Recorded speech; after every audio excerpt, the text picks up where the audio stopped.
I've been Michael's voice for 53 years, and many of my peers, we're now getting older, and we're very concerned who's going to be their voice when we're not here. From what was in the system before the Justice Center, people went from agency to agency. I remember for a situation on, I was in the program at our agency, and this mother came running in and said, "What are you people doing? What are you people?" And I'm saying, "What are you talking about?" She said, "That is the staff who beat up my son in the group home, and now you have hired him to work in your day program." And the fact that agencies were not talking or communicating with other agencies. There is that small group of bad actors who are abusers. They had abused people in the past, and they may have gotten fired, but they would be hired to abuse again. Before the Justice Center, we as parents were so concerned because there was no really universal method of people saying everybody will discipline the workers who have committed in a substantiate abuse. They should be punished or they should be let go. And the one thing we kept saying, somebody have to be an overseer.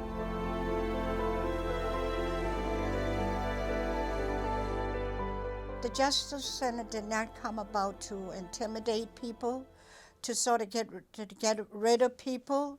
The Justice Center is all about securing the safety of the person that is being served, and that people should not be abused.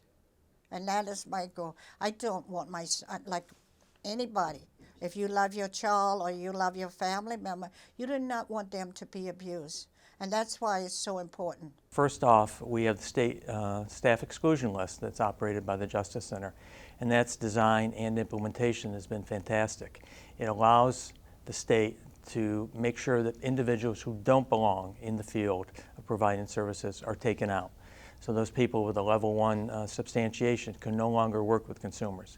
So we're protecting staff and consumers by keeping the bad people out of the system. Secondly, the Justice Center provides invaluable training in the area of prevention, code of conduct, appropriate techniques for intervention to allow staff to do their work in the most appropriate way. Third, I think the Justice Center provides an impartial process of investigation of allegations, so we get to the facts, so that we make sure that if something did happen, we know what happened, we hold people accountable if necessary, and we provide follow-up training. So I think the Justice Center brings a set of prevention and protections to workers and consumers. We manage a very active Facebook page where thousands of workers from across the country post their experiences about working with people with special needs. And this weekend somebody posted something that was quite clearly about abuse and neglect. And upon my own little investigation, I saw that this person had lived in New York.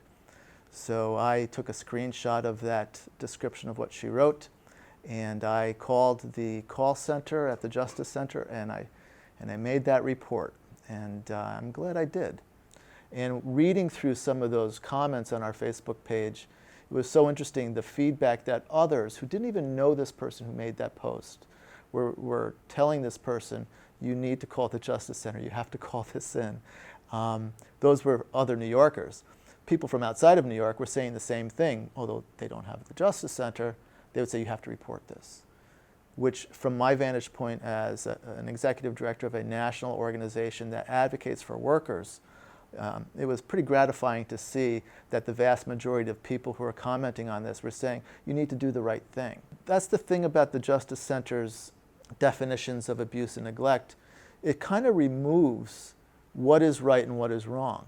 And prior to the Justice Center's existence, a lot of workers had to use their judgment. And I believe a lot of abuse and neglect went unreported. And now we have something that is so widespread and so well known across New York State that these calls are being made. Whether it happened or not isn't the point. You make the call and let the investigation decide whether it happened or not. I think the original intent of the Justice Center was to provide protections, and the Justice Center does do that on a daily basis. I think the growing knowledge of the Justice Center and the increased challenges of the residential and monitored agencies requires a different way of doing our work. Partnership is the way to do it. The dialogue between providers, consumers, and direct care staff with the Justice Center is invaluable to making improvements in the process. So at the end of the day, we protect consumers, we protect those DSPs and those direct care staff. Partnership is the only way to go. The Justice Center, in my opinion, is here to protect people who have historically been abused and neglected and mistreated.